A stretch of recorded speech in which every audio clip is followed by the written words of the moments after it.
Shalom, Patreon. J. Kirkpatrick said, I have a 4-year-old nonverbal son with autism. Only eats baby food. 18-month shelf life. How to make after SHTF. How do I make this stuff after SHTF? And prepping for those with special needs in general. Well,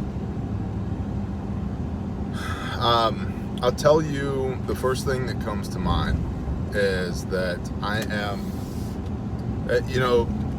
nothing really amazes me anymore, but I see patterns. And there are so many people who are finding their way to me, to the Father, and to preparedness that I'm finding with children with special needs or that have special needs themselves. It seems like, and I've not run the numbers on it, but it seems like a disproportionate amount of people. I don't particularly know what that means.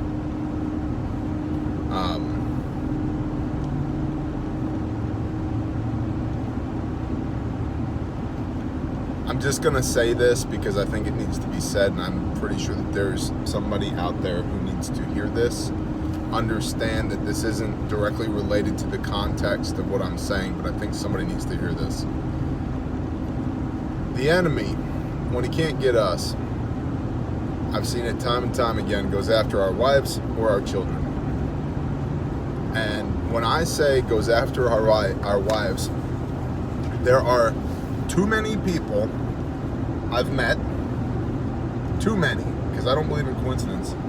For example, just in keeping Torah, there are too many people I've met whose wives have had either heart condition, sudden out of the blue heart condition, or something with their brain. I need more than one hand to count the instances in the last year that I've run into with this. I ran into it. It's amazing, not necessarily in a good way, but it's amazing the depth of an attack like that. And then oftentimes the enemy goes after our kids because attacking our wife and our kids undermines our sense of fulfillment, our purpose in life, in doing the job that the Father created us to do in the first place. It creates struggle and strife and heartache, and then we scream at the sky and question why, and we are effectively removed from the battle. So, I'm not saying that that is the context here, but I'm saying that the Father just laid that on my heart to say to somebody within the sound of my voice. So, moving on. Okay. If your son only eats baby food, we need to reverse engineer how to make baby food in perpetuity. I think that you really need to look into gardening. I think everybody needs to look into gardening, but we're talking fruits and vegetables and grains is what's predominantly in baby food, right? And a little bit of protein. Okay. So you need grains stored, and ideally in an extremely long-term scenario, the ability to, well, I wouldn't say extremely long-term, just a long-term scenario, the ability to produce grain, okay? Fruits and vegetables come in cans. Cans can sit on a shelf for, pick your poison, anywhere between 1 year and 5 years, depending on who you ask and what your experience has been, sometimes longer. Dehydrated fruits and vegetables will last until Yeshua comes again. I mean, they'll be here forever and a day. Yes, there will be some degradation of the nutritional content, but they will be here. So all of those things would give you an option to have shelf-stable fruits and vegetables and grains that you could then reconstitute, boil, whatever and grind into baby food for your son. And that sounds like a crap ton of work, but food prep post SHTF is going to be a crap ton of work anyway. The only difference here is a grinder, is a mill, something. I mean, it could be a mortar and pestle, something to take it from solid to mashed up. You know, the consistency of baby food. That's it. That's the only difference between your son and everybody else. So I would encourage you in that direction. You're not much different there than anybody else when it comes to post SHTF cooking. So, I mean, as I understand it, okay?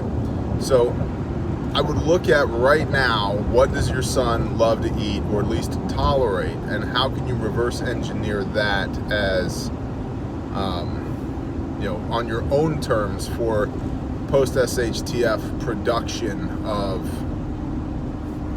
the same. Okay, you know, if he loves pureed carrots, okay, well, you need freeze-dried carrots, or you need to grow a whole bunch of carrots, or whatever, right? You need to start doing that now to the best of your ability. And believe me, I get it. Kids are a handful. Nonverbal children with autism can be even more challenging as a parent, I'm sure. And so when you get time can sound like a real platitude and probably feels like a slap in the face. And please understand, I'm not saying it like that. I mean, from the depths of my heart, I empathize with you.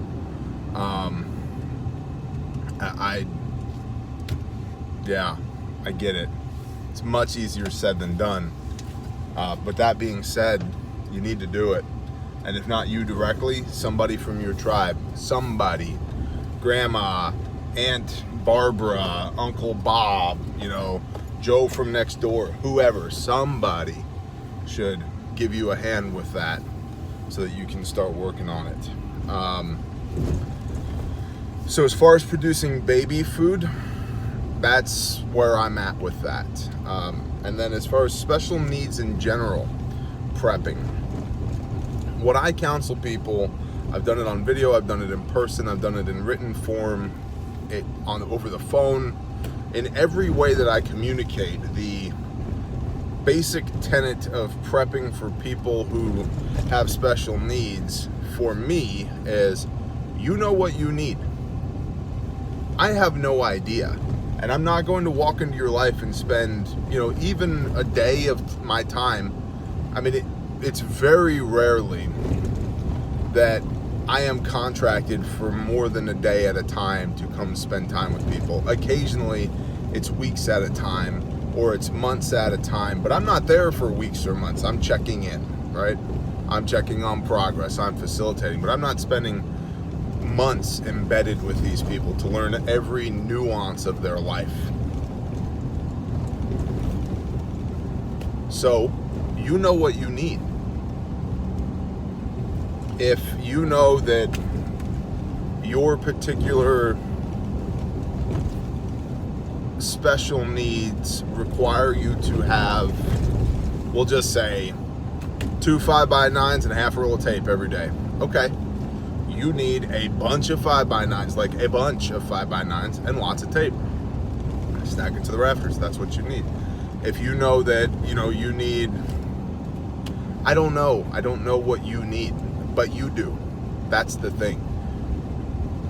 And just get super aware of what it is that you're consuming every day, and then reverse engineer a way to meet that consumption. Or stack that commodity to the rafters. And I know that's not sexy and it's not deeply insightful, but it's the best advice I can give you for this situation.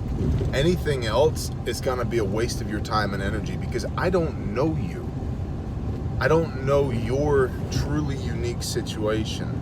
I can't even begin to understand the intricacies of your relationship with your son. And I think it would be offensive for me to assume that I could, just from a question on the internet. So I'm not going to give you bad advice. The best advice I can give you or anybody else is you know what you need. I know for me, I need food, water, shelter, so forth, so on. People with special needs have some additions to all of these standard needs, plus some special needs. Whatever those special needs are, you have to prep them as well. And if it's a commodity that exists because of this industrial economy that we have right now that just spits out product and enables perpetual consumerism, then you need to figure out a way to make that or acquire it or barter for it after the balloon goes up. And the other thing I think is really important with special needs kids, and I have worked with some special needs kids. My aunt was a music therapist for the state of New York. I think she plays 42 instruments. Just a genius, a prodigy. Some might say it runs in the blood. But her entire job was working with special needs folks, and she worked a lot with people with Downs and people with autism, and I, especially my younger years, did a lot of work with her helping those people. And one of my favorite things was Rye Playland in Rye, New York. The gentleman who owned it, don't know if he still does, but he was a special needs individual. And one day a year he would shut the whole park down, and you couldn't get in to the park unless you were special needs. And everything was free. Every ride, every concession stand, everything. If it was inside of their gate, it was free. Nothing cost a dime. And me being me, I would pick up the kids out of their wheelchairs and put them in the roller coaster, strap them in, and it was the coolest thing. They'd get done, and it was like life-changing. To be flying around in the air going, who knows how fast, 40, 50, 70 miles an hour. Just the smiles on these kids' faces. Yeah. Awesome. So I know just a tiny little fraction. I mean, a 1/10 of 1% maybe of what you go through. And you're a hero. And thank you for doing it. And all I can really tell you to do is to do what you're already doing and figure out how you're going to continue doing it when the system fails.